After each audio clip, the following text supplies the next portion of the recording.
तिकडे आवाज येत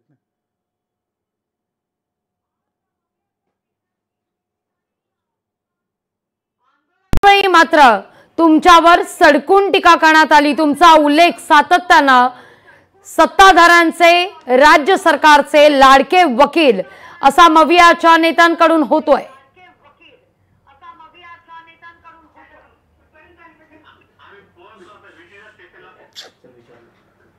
मुद्दा असा आहे की भारताचं संविधान सर्वश्रेष्ठ आहे।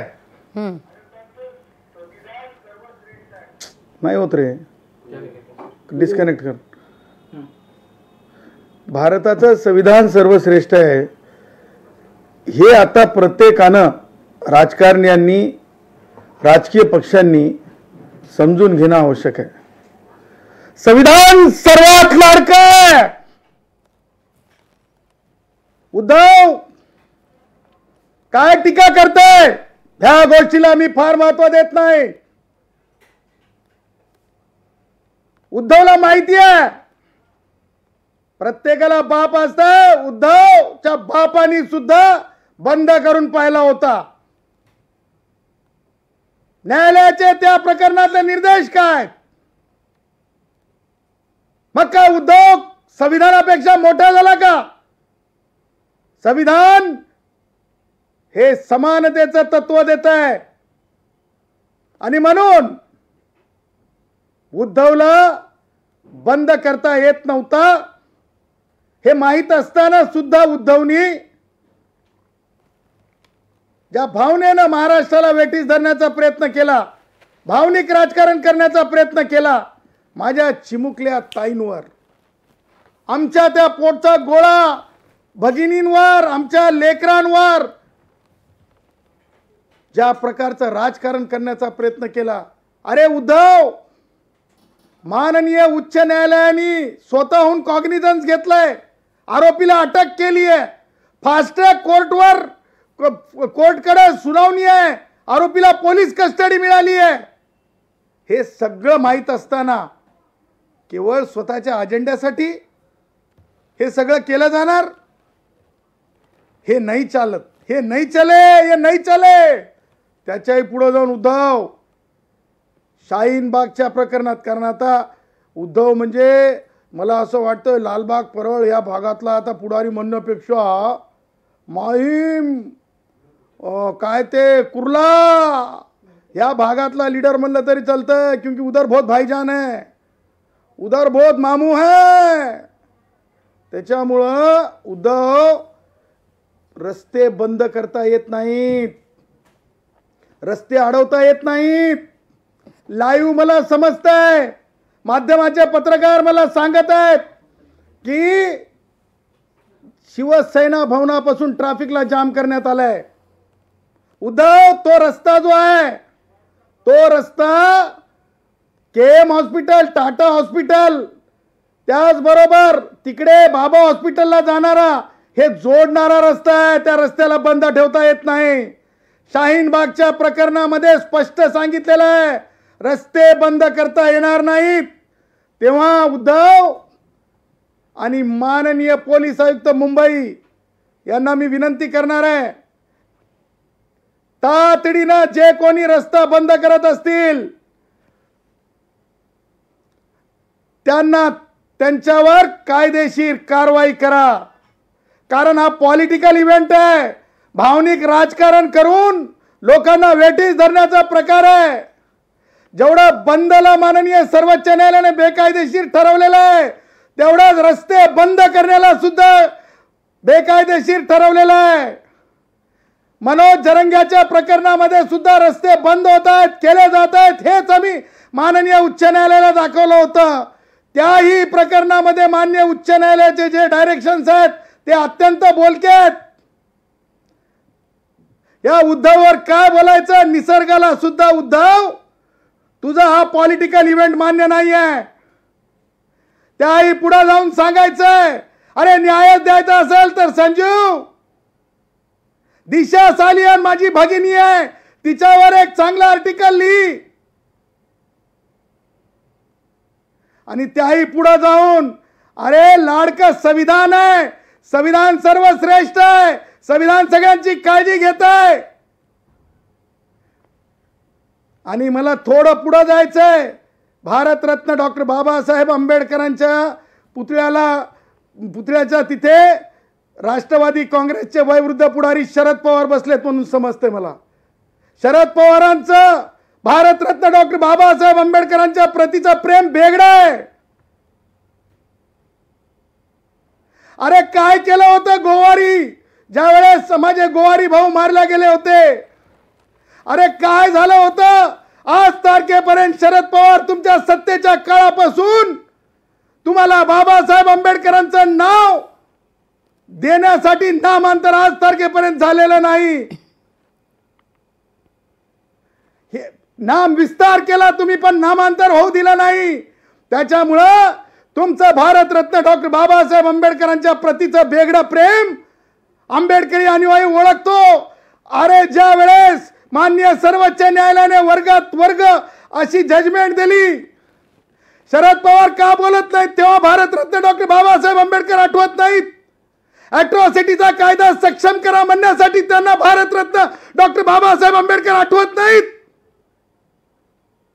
साखर कारखाने स्वतःच्या मर्जीतल्या लोकांना उभे करून दिले तेव्हा महार मांग ढोर सांबार आठवले नाहीत. त्याच्यामुळे निसर्गाला सुद्धा शरद पवारचं आजचं आंदोलन मान्य नाही. निसर्ग सुद्धा बरसत आहे. अगदी सदावर्तेजी, तुम्ही सातत्याने हा मुद्दा जेव्हा उपस्थित करताय तेव्हा मात्र मवियाकडून एक मुद्दा वारंवार उपस्थित केला जातोय. हा महाराष्ट्रातला बंद काही पहिल्यांदा पुकारण्यात आलेला नव्हता. पहा, याआधी सुद्धा राज्यात अनेकदा बंद पुकारले गेले होते. अगदी तुम्ही आता उल्लेख केला तोच धागा घेऊन थोडंसं पुढे जाते. बाळासाहेब ठाकरे यांच्या काळात सुद्धा अनेक बंद पुकारण्यात आलेले होते. तेव्हा जर अडचण नव्हती तर आता नेमकं काय असं घडतंय की आता मात्र विरोधी पक्ष आपल्या एखाद्या मुद्द्यावर अभिव्यक्त सुद्धा होऊ शकत नाही, बोलू सुद्धा शकत नाही, आपले मुद्दे मांडू शकत नाही, असा सवाल मवियाच्या वतीनं उपस्थित केला जातोय. असं मवियाचं म्हणणं आहे, असं विचारणं आहे तुम्हाला. आताच नेमका का बंदला आडकाठी करण्यात आली आहे? लक्षात घ्या, दलित पॅंथर असेल, अण्णाभाऊ साठेंच्या विचारांच्या संघटना असतील, लहुजी साळवेंच्या विचाराच्या संघटना असतील, डॉक्टर बाबासाहेब आंबेडकरांच्या विचाराच्या संघटना असतील, किती सनदशील मार्गाने ते आंदोलन करतात. ते नोटीस देतात, स्थळ नक्की करतात, परवानगी घेतात, तिथे बसून उपोषण करतात. मुंबई असेल तर आझाद मैदानामध्ये उपोषणाची परवानगी आहे, मुंबई असेल तर तिथे मोर्चा काढण्याची परवानगी आहे, इतर ठिकाणी जिल्हाधिकारी कार्यालयावर काढण्याची परवानगी आहे. ही विहित पद्धत आहे. मान्य मुंबई उच्च न्यायालयाने घालून दिलेले ते निकष आहेत. आता तसं माहीत असताना म्हणजे बाळा ठाकरेंच्या काळातला बंद सुद्धा उद्धव ठाकरेंना माहित नाही का? उद्धवला माहित नाही का त्या प्रकरणामध्ये काय झालं होतं, काय न्यायालयाचा निर्णय लागला, शिक्षा काय झाली, दंड काय झाला, हे माहिती नाही का उद्धवला? मग बरं, आजही बेकायदेशीरपणाची शृंखला चालू ठेवायची का? नाहकपणे जी मुलं, तरुण मुलांना गुन्हे दाखल होतील अशा पद्धतीनं एकत्र करायचं आणि त्या मुलांचं आयुष्य खराब करायचं का? लालबाग परळच्या मुलं जे आहेत, युवक आहेत, त्यांचं आयुष्य खराब करू नका उद्धव. वरळीतल्या मुलांचं आयुष्य खराब करू नका. त्यांच्या रेकॉर्डवर अनवॉन्टेड अनलॉफुल असेंब्ली आणू नका तुमच्या हाऊस मौज पूर्ण करण्यासाठी. कारण स्पष्ट आहे की तुमच्या लेकरांवर तुम्हाला गुन्हे झालेले पसंत येणार नाहीत, परंतु इतरांना मात्र गुन्ह्यांमध्ये राहिलेलं तुम्हाला पसंत येईल. जास्त फरक पडत नाही माहीम मधल्या क्राऊडला, कुर्ल्यामधल्या क्राऊडला, परंतु लालबाग, परळ, वरळी हे कष्टकऱ्यांची मुलं आहेत. त्या मुलांना नाहक त्रासात टाकू नका उद्धव. त्याच्यामुळं ज्या गोष्टी बेकायदेशीर आहेत त्या गोष्टींवर भारताच्या संविधानाचं नातं असणारा माणूस मी भारताच्या संविधानाला स्वतःचा श्वास समजतो. माझ्यासारख्या माणसाचं कर्तव्य आहे संविधान समजून सांगणे, संविधान साक्षर करणे. आज तरी संजयनी आणि उद्धवनी आणि राष्ट्रवादी काँग्रेसचे वयोवृद्ध पुढारी शरद पवार आणि त्यांच्या टोळक्यांनी संविधानाची शक्ती समजून घेतली असेल आणि त्याच मार्गाने संविधानाच्या चालावं लागेल. हे चाले नाही. आणि शरद पवार कसे आहे माहिती आहे ना, शरद पवारांची भूमिका, पानी तेरा रंग कैसा, अरे पानी तेरा रंग कैसा, अरे जिसमें डाला वैसा. शरद पवार तेरा रंग कैसा, अरे जिसमें डाला वैसा. सगळ्यात अगोदर शरद पवारांनी माघार का घेतली, तर ज्या प्रकारे महाराष्ट्रामध्ये अघटित घटना घडू शकतात, ज्या प्रकारे नॉर्थ ईस्टचा उल्लेख महाराष्ट्रासोबत करत होते, म्हणून आम्ही जे आहेत उद्या काल याचिका दाखल करणे अगोदरच्या दिवशी खेरवाडी पोलीस स्थानकात शरद पवारांचा रोल सुद्धा स्पेसिफाय करून टाकला होता आणि ती बाब न्यायालयात आणली होती. त्याच्यामुळे शरद पवार आता मी म्हणू नये, चुकीचं वाटेल, परंतु क्रीजवरून निघून गेले. त्याच्यानंतर एका पाठोपाठ हे जे खेळ मांडला यांनी, एका भावनेला हातात धरून, एका माझ्या कष्टकरी भावाच्या लेकरांचं भावनेचा फायदा घेण्याचा हे एका पाठी गेले आणि आज त्यांना परत काहीतरी म्हणजे इव्हेंट स्वरूप करायचं होतं, हे करण्याचा प्रयत्न केला, परंतु निसर्गाने सुद्धा ते मान्य केलेलं नाही. मी प्रत्येक व्यापाऱ्याला सांगत आहे, महाराष्ट्रातल्या प्रत्येकाला नागरिकांना सांगत आहे, टॅक्सी ड्रायव्हर भावाला सांगत आहे, ऑटो रिक्शा ड्राइवर भावाला सांगत है, अगर किसी ने तुम्हें रोकने की कोशिश की, अगर तुम पे किसी ने पत्थर बरसाने की कोशिश की, तो आप पुलिस थाना में रिपोर्ट लिखो, और किसी ने बंद करने की भी जरूरत दिखाई तो भी बंद के खिलाफ आप रिपोर्ट लिखो. संविधान शक्तिशाली है, बलशाली है, संविधान सर्वप्रिय है. सदावर्तेजी, तुम्ही म्हणताय की तुम्ही संविधान समजून सांगण्याकरता म्हणून ही याचिका केली आणि या बंद संदर्भात आवाज उठवला. संविधानात हे मुद्दे आहेत असं तुमचं म्हणणं आहे. पण असं जरी असलं तरी मात्र मवियाच्या काही नेत्यांकडून, अगदी खासदार संजय राऊत सुद्धा म्हणाले की तुम्ही मात्र लाडके पिटिशनर आहात राज्य सरकारचे आणि म्हणून तुम्ही अशी कृत्य करताय. कसं आहे, संजयला ना म्हणजे वार्ताहर म्हणून काम करण्याची कधी संधी मिळाली की नाही मला माहिती नाही. संजयचं कसं आहे की भारतरत्न डॉक्टर बाबासाहेब आंबेडकरांची पत्रकारिता आहे त्याला माहीत नाही, आणि त्याला बाळशास्त्री जांभेकरांची पत्रकारिता माहीत नाही. तो लिफ्ट करून झालेला संपादक आहे. अरे संजय, लाडकं संविधान आहे आणि ज्याला जे संविधानाला लाडकं समजतंय तो त्या माणसाला संविधान आणि संविधानाची म्हणजे परिपूर्णता, संविधानाची शक्ती समजते. जी याचिका करता एक नंबरची आहे ती डॉक्टर जयश्री लक्ष्मणराव पाटील, एका स्वातंत्र्य सैनिकाची मुलगी आहे, आणि संजू तू लिफ्ट झालेला संपादक आहे. असा दोघांमधला फरक आहे. आणि त्याच्यामुळं ती याचिका करताय ना, काल न्यायालयात आम्ही सांगितलं तिचे किती पुस्तकं आहेत. काल आम्ही सांगितलं की तिने या माननीय उच्च न्यायालयाला अधिकार आहेत की नाही सीबीआयला तपास देण्याचे, तेही आहे, आणि मराठा आरक्षण रद्द करण्यासाठी तीच याचिका करताय.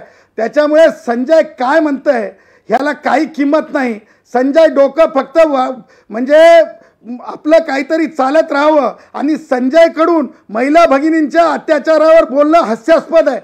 संजयनं स्वतःचं सगळं पुस्तक वाचून घ्यावं आयुष्यातलं, की आपण कुणाला त्रास तर दिला नाही ना हे समजून घ्यावं. नंतर संजयला तोंड आहे, आणि उद्धवनं सुद्धा एक पाठ वाचून घ्यावा आणि संजयला सांगावं की दिशा सालियन भगिनी संदर्भात एखादा लेख लिही म्हणून. त्याच्यामुळे संजय जे म्हणतात ते थोतांड आहे. संजयला मला किंमत द्यावी वाटत नाही.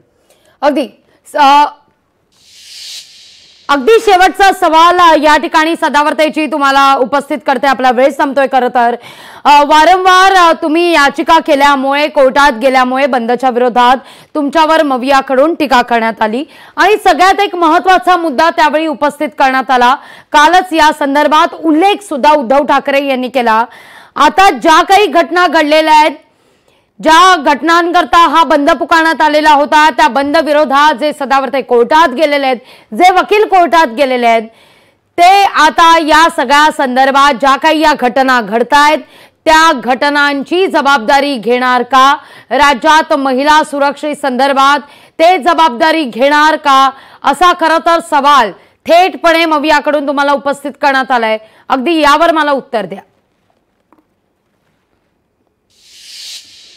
अर्ध्या हळकुंडानं पिवळे झालेले उद्धव, अरे बाबा भारताचं संविधान सर्व अंकात सक्षम आहे. अरे बाबा उद्धव, भारतरत्न डॉक्टर बाबासाहेब आंबेडकरांनी पोटातलं जे बाळ आहे त्या बाळाची काळजी मेटर्निटी लिव्ह पासून ते बाळाच्या जन्मापासून ते वयोवृद्ध होईपर्यंत माणसाच्या त्यानंतर सुद्धा त्रिलोकात म्हणण्यापेक्षा आयुष्याच्या शेवटी सुद्धा कशा प्रकारे माणसाची काळजी घ्यावी हे भारताच्या संविधानात लिखित आहे. भारतरत्न डॉक्टर बाबासाहेब आंबेडकरांनी संविधानिक शक्ती आहे आणि तू काय गुत्तेदार झालास काय? हा कोणता अधिकार आहे उद्धव? आणि मी सांगतो भारताचं संविधान सक्षम आहे म्हणून न्यायालयाने सुमोटो कॉग्निझन्स घेतलेला आहे माझ्या त्या छोट्या छोट्या बाळांवर की त्या बाळांना न्याय मिळाला पाहिजे. तू न्याय देऊ शकत नाहीस उद्धव. तू स्वतः दिशा सालियान प्रकरणाची थोडं चिंतन कर. संजय, तू तुझ्या पूर्व आयुष्यामध्ये कुणाला त्रास दिलास की नाही याचं चिंतन कर. अरे अगोदर स्वतः चिंतन करायचं असतंय आणि नंतर समाजापुढे यायचं असतंय. ही पोटतिडक आहे. अरे सुनीता बसवंते असेल आमची भगिनी मातंग समाजाची किंवा खैर लांगीतली, अरे कधी निलेश का रे की तुम्ही फाशीची शिक्षा झाली का म्हणून? त्यामुळे यांना बोलण्याचा अधिकार नाही एवढंच या क्षणाला. अगदी सदावर्तेजी धन्यवाद. आमच्याशी संवाद साधला त्याबद्दल. हे होते गुणरत्न सदावर्ते ज्यांनी मवियाच्या या नेत्यांवर सडकून टीका केलेली आणि अर्थात मवियाच्या नेत्यांकडून